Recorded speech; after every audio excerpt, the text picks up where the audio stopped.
Good morning. Welcome to Inquisition Update. My name's Tom Fress, and I'll be your host for the next hour. You're listening to FirstAmendmentRadio.net. Thanks for tuning in, everybody. We'll now get right to it this morning, our continuation of the reading and discussion of this book, this Protestant book, Rome and Civil Liberty by James A. Wiley. Rome has set up a new government in Great Britain at the time of the writing of this book, and James A. Wiley is trying to convey to his British brethren, his Protestant brethren in Britain, what are the consequences of allowing the papacy to set up its hierarchy. What are the consequences? Well, the consequences are that because of the installation of the Roman Catholic hierarchy, the dividing up of the land into dioceses, and the appointment of bishops over the land, Rome is essentially planning, or factually planning, to impose Roman Catholic canon law on all of Great Britain as the law of the land, thus overthrowing the legitimacy of the Queen and the legitimacy of Parliament. A hostile overthrow of the British government.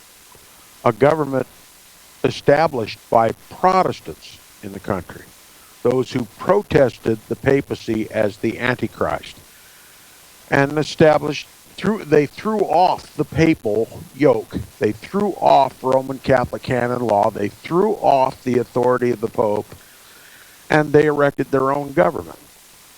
And now the papacy is trying to reestablish the old world order in Protestant Great Britain. So canon law is the target of all this effort. The imposition of Roman Catholic canon law. Gone will be the Constitution and the laws of Great Britain, and in its place will reign Roman Catholic canon law, which will essentially make every man, woman, and child in Great Britain Roman Catholic. Maybe not conscientiously, but in fact Roman Catholic. They will have to obey Roman Catholic canon law or be thrown in prison. Now, James A. Wiley's laid out for us the three universes that is comprised by Roman Catholic canon law. Roman Catholic canon law is composed of doctrinal beliefs, morals, that is, every action that a man can perform in life, and then discipline. Doctrine, morals, and discipline. That's everything in the human realm. Those three function in every realm of human existence.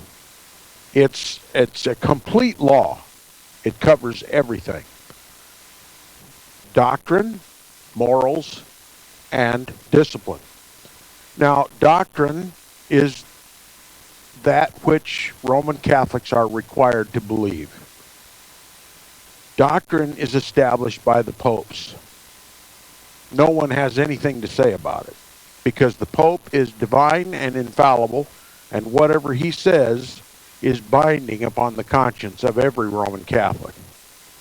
Protestants have no input in the matter. No one else has any input in the matter but the popes themselves. They are sovereign, and they establish every aspect of Roman Catholic doctrine. Forget the Bible, forget the apostles, forget Christ. The popes, when the Pope speaks, that is what the Romanist is to believe, without dissension. Okay, we've covered morals, or rather doctrine. Pretty easy to cover that. It's just universal. Nobody else has anything to say about it but the popes. Now, as to morals, in the Roman Catholic canon law, morals encompasses every human action. So Roman Catholic canon law dictates what the Roman Catholic shall do. Doctrine dictates what every Roman Catholic shall believe. Morals dictates to the Roman Catholic everything that he shall do and shall not do. And then, of course, discipline we haven't discussed yet, but you'll be interested in this, no doubt. Now, how does Rome's position on morals differ from Protestants? Protestants divide the moral actions of man into two realms, one under God's jurisdiction and one under man's jurisdiction, one under the civil courts of the land and one under God's sole jurisdiction. They followed the dictate of Christ when he said, "Render unto Caesar that which is Caesar's, and render unto God that which is God's." And Protestants recognize this in their doctrine and their morals. Rome makes no distinction, and there's a very simple explanation why. Because the Pope considers himself legally to be both Caesar and God. Caesar, that is the global, sovereign, irresponsible, all authoritative civil force or temporal power in the world. And he also considers himself to be the vicar of Christ on the earth. So the temporal and the spiritual are under one head, the Pope. Caesar and the Pope reign in the same person. Or rather, let me express it correctly. Caesar and God reign together under one head, the papacy. So there's no separation in respect to morals between what belongs to Caesar and what belongs to God. Because according to Roman Catholic canon law, they are one and the same, the Pope. Now, he says, in about midway of the last paragraph on the page, he says the jurists, or the lawyers, the canon lawyers of the Church of Rome ignore this distinction. Okay, they make no distinction in morals between the civil and the divine, because they have one head, the Pope. He says they include under morals all actions and of whatever kind which a man in whatever capacity or relation can do. And therefore in every action, every human action, they hold him amenable to the church's discipline. Okay? Morals are all encompassed by Roman Catholic canon law, and morals is every action that a man can do. So in doing the math, Roman Catholic canon law dictates every action that a man can do. So there's nothing that a man can do in life that is not already covered by the morals universe in Roman Catholic canon law. Now he says, from every action, they say, there flow good and evil consequences to the church. Okay, this is the logic of the Roman Catholic Church. Everything is for the good of the church.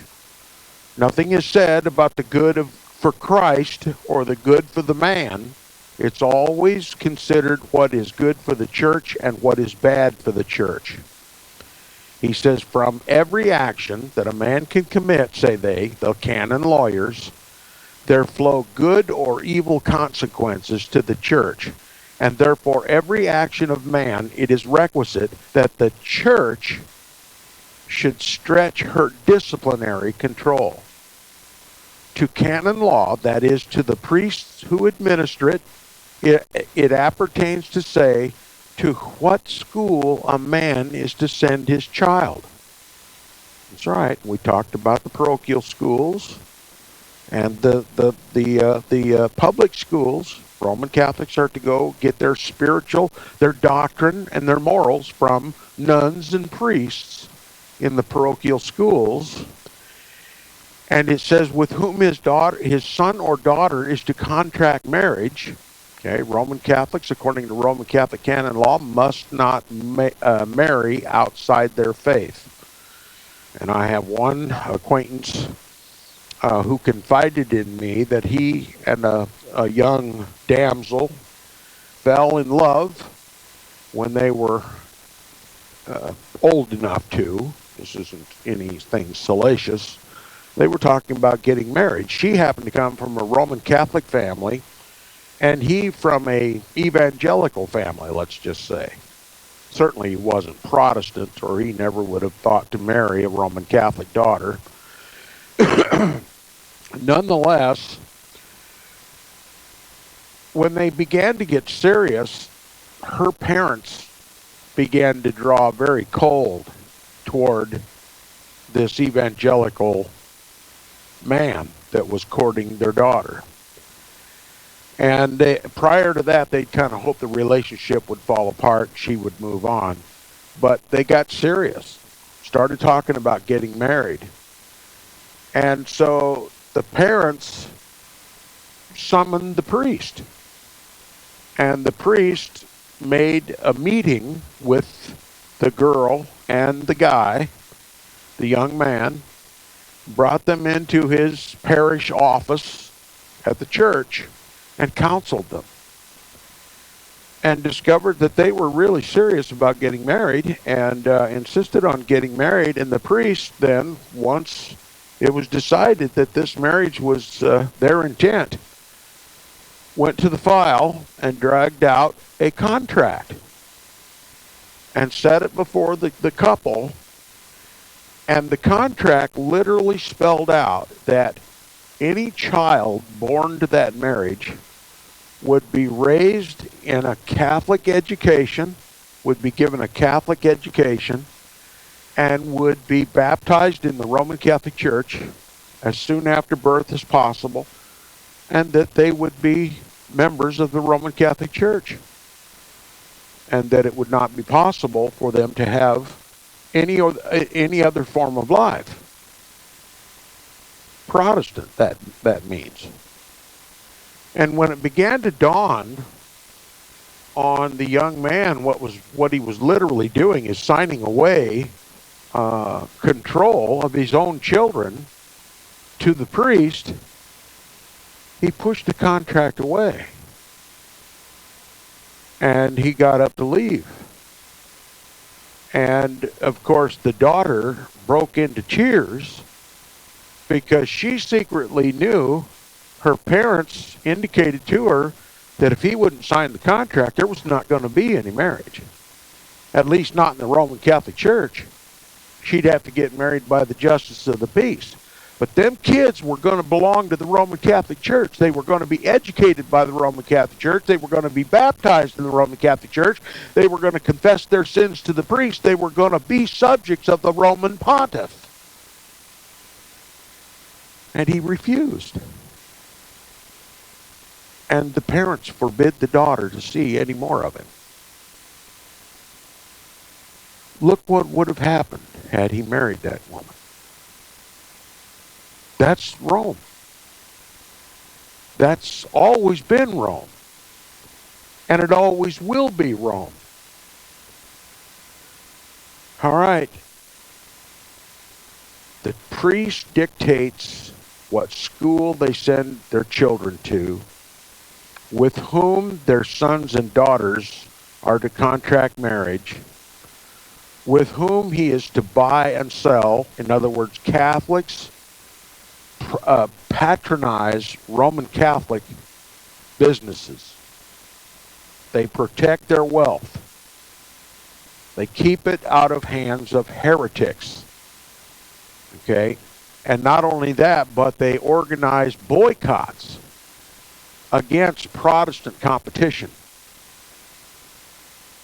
That goes on in everyday life. You might read in a newspaper a certain boycott that's being sponsored by such and such against such and such business. Investigate. Find out what it's really all about. It still goes on today.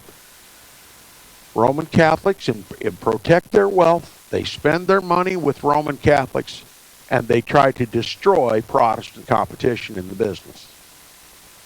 Okay, that's why many people won't even talk about their religious faith if they happen to own a business in town. They won't even talk about their religious faith because they're of fear of Roman Catholic retaliation, Roman Catholic boycotts. So it has made the discussion of religion in this country taboo. And we hear this popular phrase, there's two things I don't discuss in life. That's religion and politics. The two most important subjects known to man. We don't talk about. Why? Because if we talked about them very much, if we talked about them very long, we would discover that Rome controls both politics and religion in this country. You see, so they make it a mantra that is repeated by every ignoramus in this country. We just don't talk about politics and religion. Guess what we talk about here on First Amendment Radio and Inquisition Update? The two forbiddens, politics and religion. And what have our discussions resulted in? The realization that politics and religion are in bed together, and Rome is the mistress. She's no less the mistress in this country as she was in Great Britain at the time of the writing of this book by James A. Wiley. Rome, the Vatican, the Roman Catholic Church is absolutely nothing without politics. Politics is how she proselytizes. She makes you Catholic through the civil law. She doesn't have to go around door to door with a Bible tucked under her arm and engaging you in scriptural discussion. No, that would only expose her for who she is. That's exactly what has exposed her all her life. For 1,800 years, the scriptures condemn her as the whore of Babylon, the scarlet harlot. They don't go around reading the Bible to proselytize people, because the Bible simply condemns them, identifies them positively, and condemns them as the synagogue of Satan. For anybody who can read Revelation chapter 17 and not see the Roman Catholic Church simply doesn't know anything about the Roman Catholic Church. Because if you know anything about the Roman Catholic Church and you read Revelation chapter 17, you can come to only one conclusion. It's speaking specifically about the Roman Catholic Church. This is what led the Protestant Reformation. This is the foundational principle of Protestantism.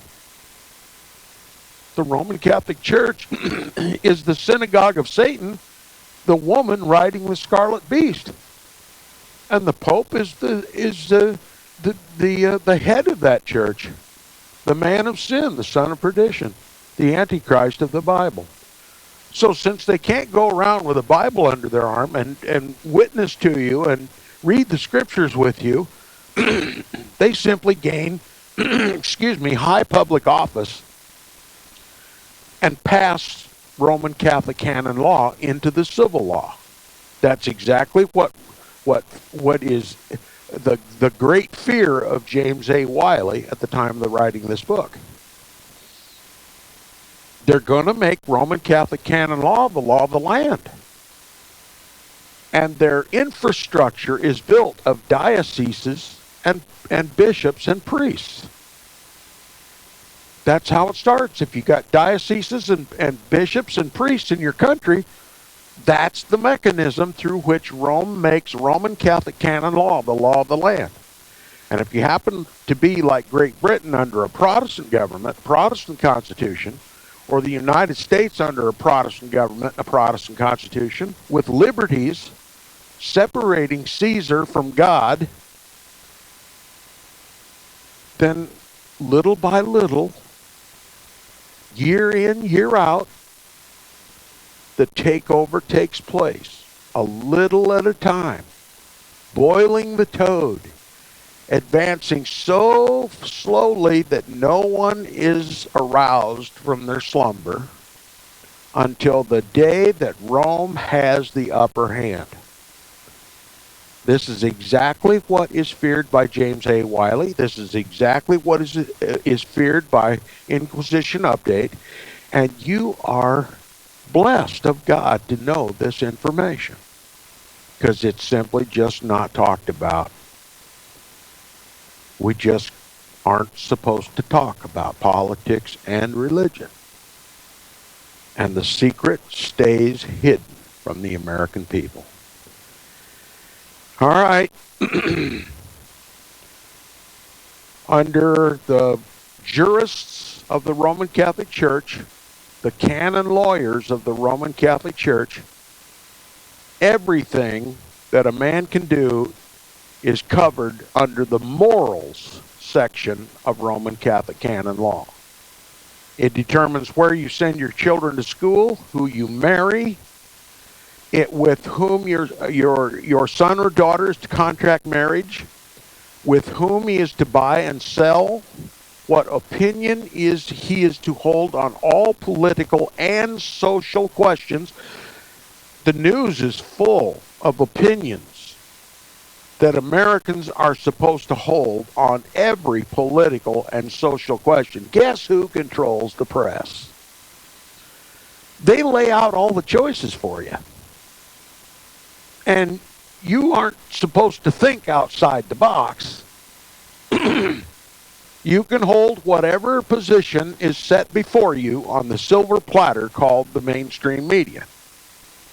And they don't care which side you take. They give you the choices. Now you choose. It's heads I win and tails you lose. That's what the press is all about. To frame the debate, to give apparently all of the different arguments, and to persuade you which argument you are going to favor. So they literally are giving you the choices that they want you to choose from. Now, never do they talk about the Bible. Never do they talk about history. Everything is isolated from the Bible and history. But if you have an understanding of the Bible and history, you realize that neither one of the choices that they're giving you, that they're offering you to decide upon, is valid. They all miss the point. Okay? The point is, if you take a side one way or the other of the options that the mainstream media gives you, you're choosing wrong.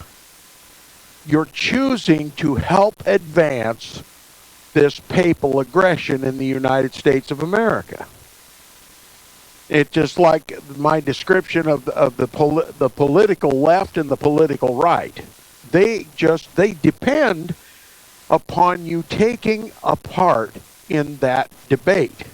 They don't care what side you're on, as long as you take a stand on one side or the other. That way, the pendulum, the political and religious pendulum, keeps swinging back and forth, and the papal clock just keeps ticking the same direction all the time, advancing the papal agenda. You see, for the Roman Catholic Church to prosper and maintain its anonymity and maintain its aloofness and irresponsibility, it has to direct your attention somewhere else. And so now we have all these controversies that are man-made controversies. And you get to decide upon which position to take as fed you by the mainstream media. Nobody ever pulls back the curtain and shows you how the clock is operating, and that you're either on one side pushing the pendulum to the left, or you're on the other side pushing the pendulum to the right. They never tell you to look up at the old man on the face of the clock. They don't call it a grandfather clock for nothing. It's the papal agenda advanced every time the pendulum swings. No matter what position you take unless you take a Protestant position, unless you take an anti-papal position, unless you take a pro-Jesus Christ position, unless you take a biblical, scriptural, and prophetic position, you're completely out of the debate. And that's how Christ is defeated in our country, by the ban of sin. We'll be back right after this.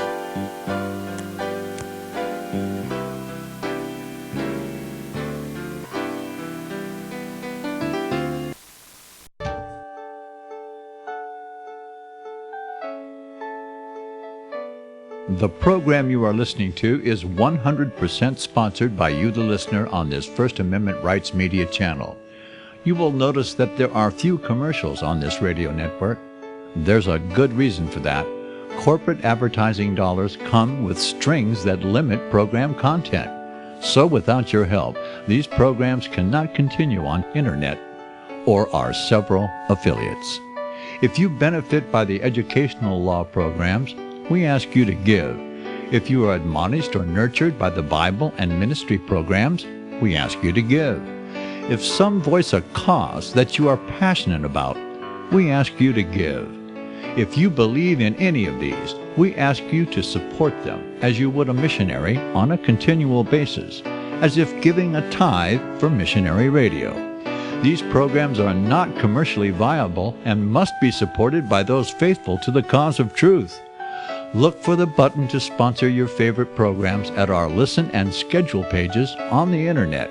Then, when you subscribe, we will send you the last quarterly MP3 CD of that program immediately, and continue to do so with each new quarter.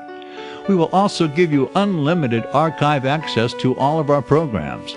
We're asking you to give much less than a tithe, so that you may also send support directly to a particular program host, cause, and anywhere else the Spirit may lead you.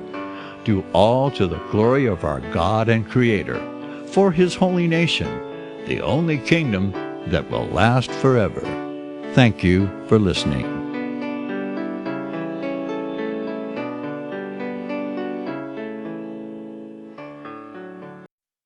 Visit crosstheborder.org, CROSS, crosstheborder.org, to get your print, EPUB, or PDF version of the book, The Rapture Will Be Canceled. That's crosstheborder.org. I know you all want answers, and believe me, so do I, and I'll do my best to get them. Despite Nicolas Cage's promise to do his best to get left behind rapture answers for us, don't hold your breath. Not everyone believes Left Behind is true prophecy. Some may even regard as conspiratorial the mainstream re-release of the Left Behind movie, with actor Nicolas Cage portraying the main character, as an attempt to further reinforce in the minds of all this perception of false prophecy, in order to condition the masses for the play about to begin. If you want true Bible prophecy answers, get the book, The Rapture Will Be Canceled.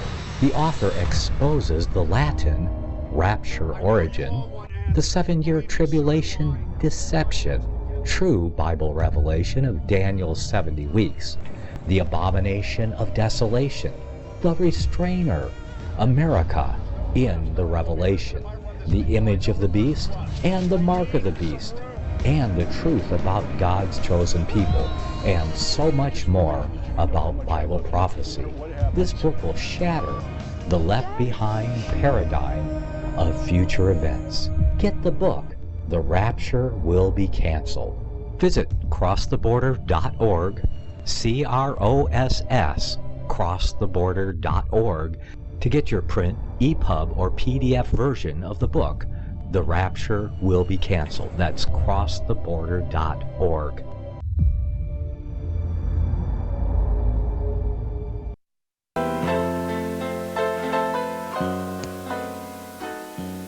Okay, welcome back from the break. You're listening to the second half hour of Inquisition Update. If you want to support the program, please support First Amendment Radio. If you want to contact me, please do so by email, tom@seawaves.us. Now, canon law Roman Catholic canon law is administered upon every Roman Catholic by his priest. Okay, that's why they go to church. The priest administers the canon law upon every Roman Catholic. And that law appertains to every aspect of the human life. Every aspect. It controls the actions, the beliefs of every Roman Catholic in every aspect of life. It tells the man where he can send his children to school, with whom his son or daughter may contract marriage, with whom he is to buy and sell, his opinions on all political and social questions, what political party he is to support by his vote, when he may obey the law peaceably, and when he must meet it with riot and insurrection. Okay, Roman Catholic canon law dictates to every Roman Catholic when it is lawful to overthrow the government. And that right has been exercised innumerable times throughout history. It's being practiced in Great Britain soon as Roman Catholic canon law gets a hold. The whole idea is to overthrow the Protestant government. That's why Roman Catholic canon law is being imposed. Okay, it dictates when the Roman Catholic may account the sovereign of the country in which he resides legitimate. Okay, it's up to Roman Catholics under the unction of their priest to decide when the sovereign of their country is legitimate and illegitimate.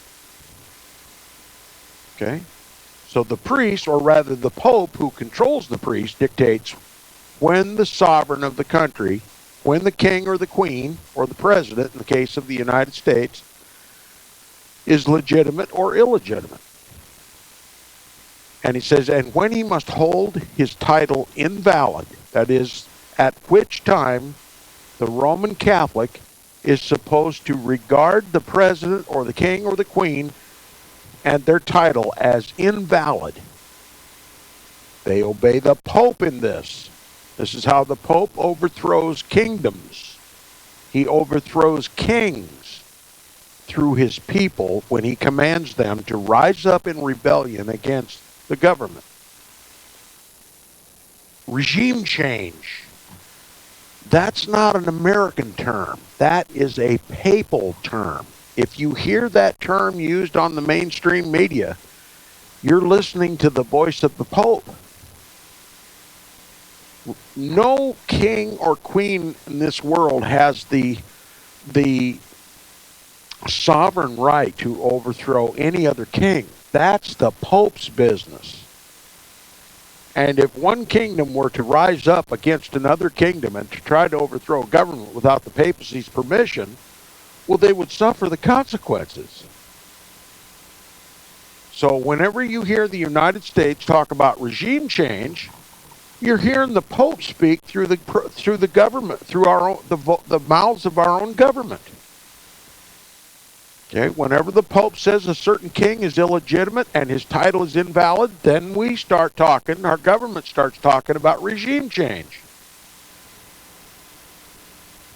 And especially if he be a rich man, this Roman Catholic, under Roman Catholic canon law, the Roman Catholic canon law minutely instructs him in all matters appertaining to a deathbed, that is, wills and the distribution of that Catholic's wealth. The priest decides. Roman Catholic canon law decides. Okay? That's what Roman Catholic canon law is all about, to instruct the man in every aspect of life and including death, the deathbed. He said, especially if he be a rich man, does it minutely instruct him in all matters appertaining to a deathbed, not unfrequently, as the widow and the orphan have cause to know the details of the will, the last will and testament. No, that belongs to the priest. You see, we make our last will and testament for the benefits of our widows and orphans, don't we, in the Protestant world? No, in the Roman Catholic world, if it's operating according to Roman Catholic canon law, all those details are worked out with the priest. And then your widow and your orphan are informed later. Okay? The priest is in charge of the deathbed. Roman Catholic canon law is in charge of the deathbed. The church is the first beneficiary of every rich Roman Catholic, because they're given an opportunity on their deathbed. If an opportunity presents itself, the priest literally robs the deathbed through indulgences. Now, if the dying man, the dying Roman Catholic, wishes to assure himself a place beside the throne of St. Peter in heaven, he just simply makes a gracious and gigantic bequeath to the church. And then, of course, then the priests promise that they will say masses for you after you die. And every dollar or every $1,000 or every $10,000 you give to the church will a mass be said for you in your behalf, to pray you out of purgatory, to make your suffering as minimal as possible in purgatory, though it may be yet 1,000 years. You've minimized your time in purgatory by perhaps millennia if you'll give 10,000 to the church, or 100,000, or 1,000,000. Now you know why the Roman Catholic churches are so fancy. Now you know why the Roman Catholic Church controls politics, because she has all the money. Follow the money, honey. That's where it comes from, the deathbed. And always at the expense of the widow and the orphan. That's righteousness in the Roman Catholic Church. Everything for the benefit of the church. It's all about the church. It has nothing to do with Christ. It has nothing to do with the widow and the orphan, those to whom we are commissioned to care for and judge rightly for. The Roman Catholic Church makes a living off of widows and orphans. You see, it is truly the anti-biblical, the anti-Christ church. He says, adding its letter of direction, the personal and watchful superintendent of its priests. Okay, the priests oversee every aspect of the Roman Catholic's life. It is the Roman Catholic priest that is the administrator of the Roman Catholic canon law. There's not one word said about God's holy, eternal, and immutable law. It's all man-made, and it's diabolical to the core.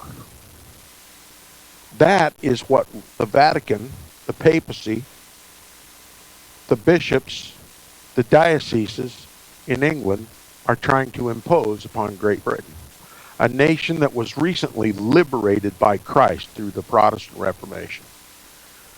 You see, this tyranny is what England threw off at the time of King Henry VIII. And it prospered.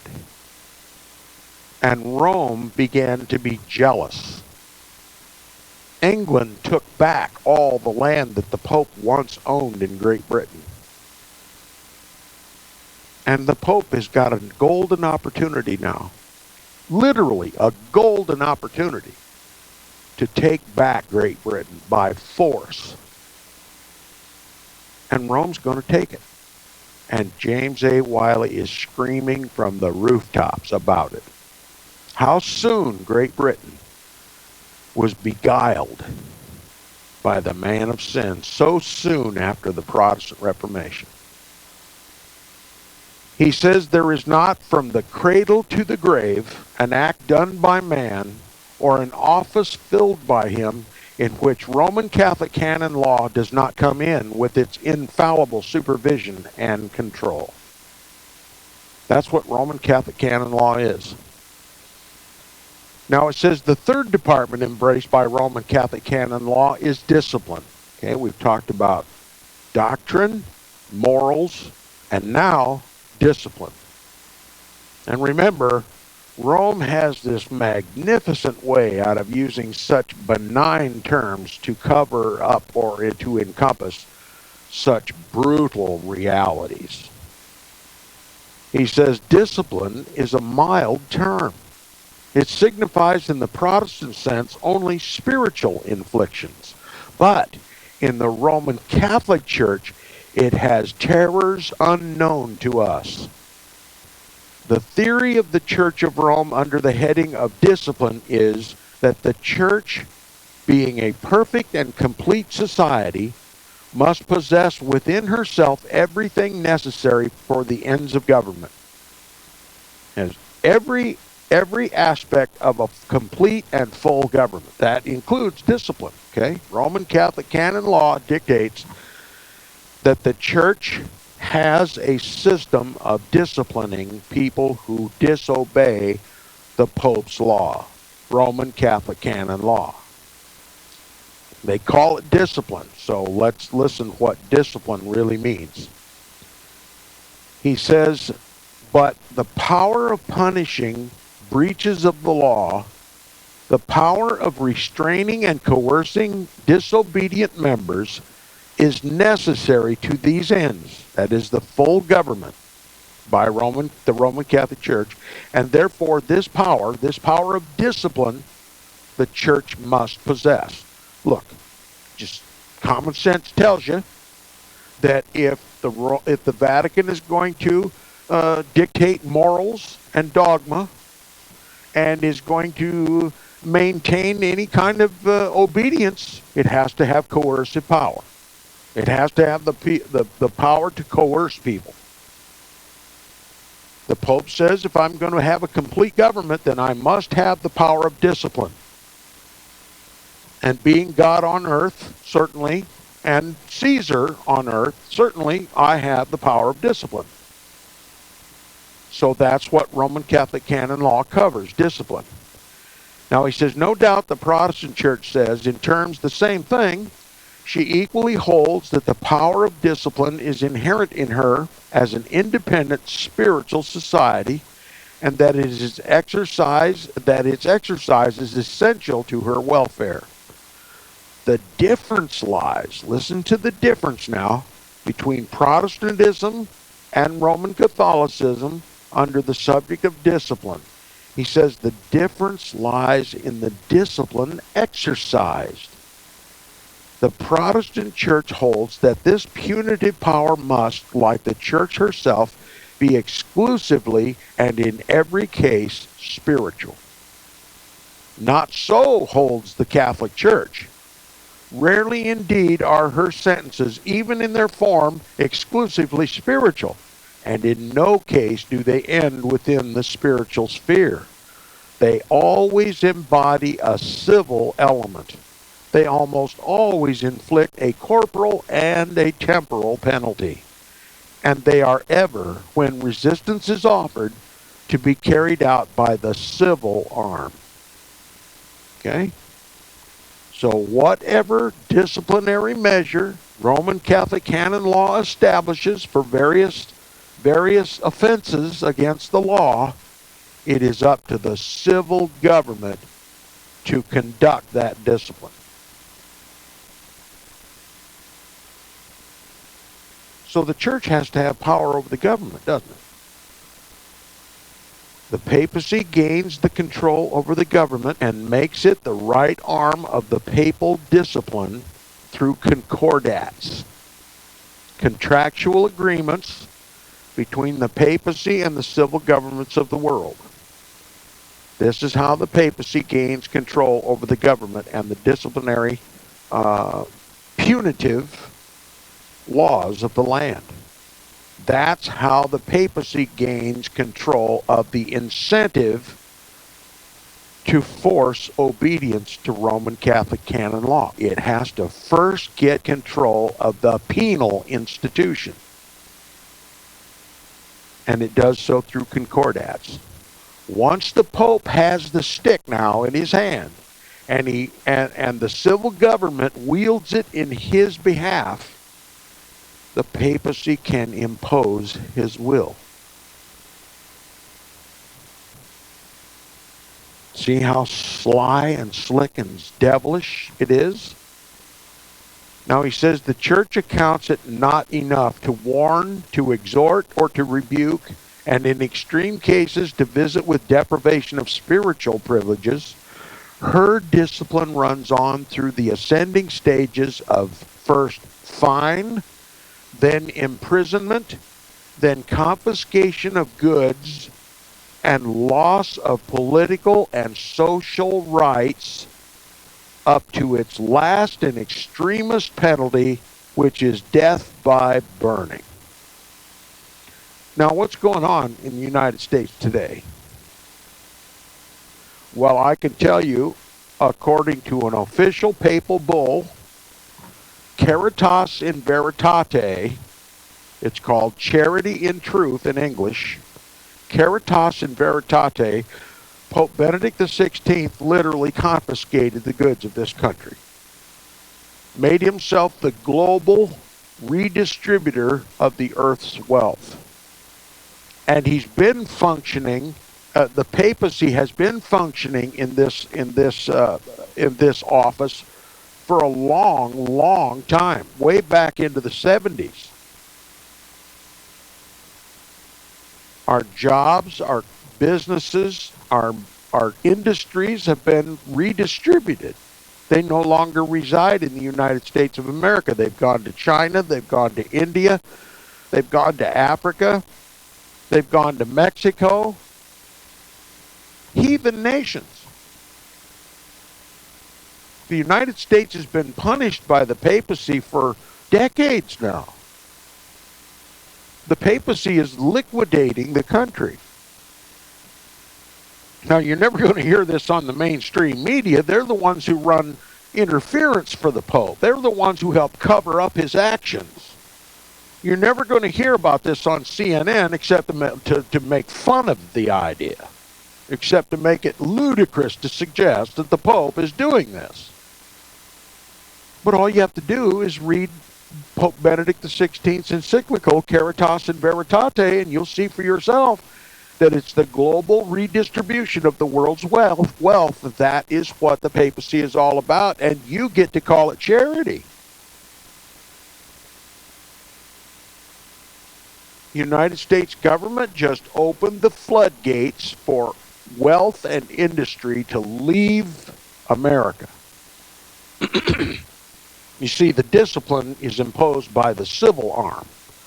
The Pope doesn't have to come to the United States and tell General Motors, you're going to lop off this division, and this division, and this one is going to go to Australia, this one's going to go to Japan, this one's going to go to, he doesn't have to do that. The government does that for him. See, nobody blames the Pope because we just blame our government. But the government serves the papacy. The papacy says you're a wealthy and decadent, sinful, idolatrous nation. Your morality is in the tank, and you're going to be punished. So you start passing canon law under the name of the innocuous names of free trade agreements. You can call it whatever you want, but your wealth has got to go. You're being punished. And that's what our American government does. It punishes us at the behest of the Pope. Okay? The discipline of the Roman Catholic Church, by the way, we're talking about the one of the universes covered by Roman Catholic canon law. First dogma, then morals, now discipline.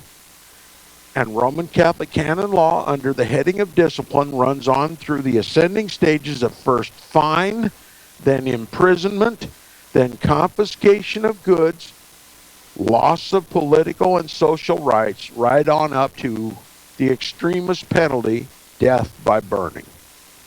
It's all spelled out in Roman Catholic canon law. Okay? Her own system of justice, her own system of punishment. It's all embodied in Roman Catholic canon law. Oh boy, how do we sign up to be under Roman Catholic canon law? Is that what you would say? No. Rome has to do all this clandestinely. If the people ever figure out what's under the Pope's skirt, they would expose it, wouldn't they? They would lift the Pope's skirt and let everybody see what's under there. But we don't, as Christians, we don't dare speak in those terms, do we? How convenient for the Pope. How convenient for the man of sin. The serpent. The Antichrist. We're too polite as Christians to point the finger of sin right where it belongs. The Roman Catholic Church has made a business of theft. Our Bible says, thou shalt not bear false witness and thou shalt not steal. What does the Pope do? Bears false witness and steals. And we just blame our government. We vote. If the Democrats fail us, we vote Republican. If the Republicans fail us, we vote Democratic. And no matter how many different times we change our political position in this country, the Pope's agenda just keeps right on ticking. When are we going to wise up? It's not about politics. It's about religion. Who are we going to serve? If you push the political agenda, whether left or right, you're a servant of the papacy. You are helping him. You know, I have this mental picture of the old work carts that the linemen on the railroads used to use to move from place to place. You know, they'd stand on this platform that had 4 little steel wheels on it, and they would pump up and down on this lever, and that's what would make the little work cart move from place to place. Usually 2 men on this cart. One would push on a seesaw type apparatus. One would push down, the other would pull up, and they would seesaw this thing, and that would actually drive the car. That's what you're doing when you vote. That's what you're doing when you vote. You're just pushing the papal cart down the track. Use whichever analogy seems to work the best for you. Either swinging a pendulum on a Godfather clock, left and right, or pumping the little cart handle up and down. It doesn't matter as long as you keep pumping. As long as you keep voting. As long as you keep voting, the Pope is satisfied that you are completely oblivious as to what's going on in the country. But if America ever stops voting, Pope's going to say, uh-oh, maybe they figured it out finally. No, you see, they control all the agenda, all the discussion, all the controversy. They give us all the options to which to side, and it's all smoke and mirrors. It's all just a theater. It's all just a stage. But if you start reading Protestant books and reading the Bible and studying history, you find out we should have seen this cart coming down the track a long time ago. The Pope's been pushing this cart the same identical way for 1,800 years. How could we be so stupid?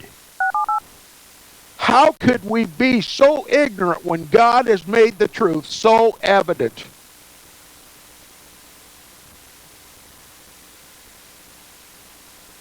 There's more to worshiping God than singing in the choir and sitting in the pew and being seen in church on Sunday. And our lives are at stake if we don't start taking our faith, our Protestant faith, seriously.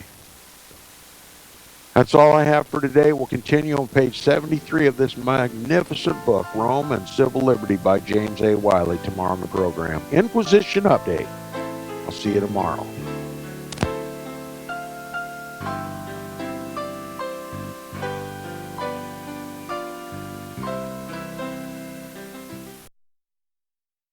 Since the beginning of time, kings have sought it, nations have fought for it. It has been traded, it has been borrowed, it has been purchased, it has been stolen. There's a reason for it. To secure the blessings of liberty to ourselves and to our posterity. Invest with the security of gold and silver. Call Discount Gold and Silver Trading at 1-800-375-4188 or visit discountgoldandsilvertrading.net. Listen to Financial Survival with your host Melody Cedarstrom right here on FirstAmendmentRadio.com at 4 p.m. Eastern or 1 p.m. Pacific Time. Visit discountgoldandsilvertrading.net or call Discount Gold and Silver Trading at 1-800-375-4188. Toll free 1-800-375-4188.